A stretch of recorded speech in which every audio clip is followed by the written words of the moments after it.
কার্য তিনি অসুস্থতার কারণে করতে পারেন না, কারণ শারীরিক বল নষ্ট হয়ে গেছে।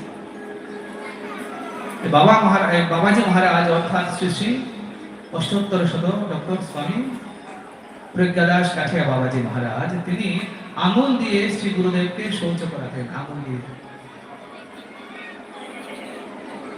কারণ তিনি নিজে শৌচ করতে পারতেন না, তার গুরুদেবের কথা বলছে।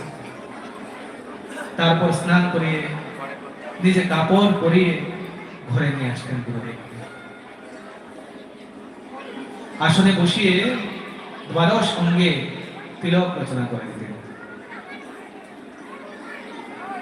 জপের মালা হাতে তুলে দিতেন। দেখুন, জপ কখনো ছাড়তে নেই। এই স্থিতিতেও শ্রী শ্রী অষ্টোত্তর শত স্বামী জানকীদাস কাঠিয়া বাবাজি মহারাজ তিনি জপ করছেন। এই শরীরের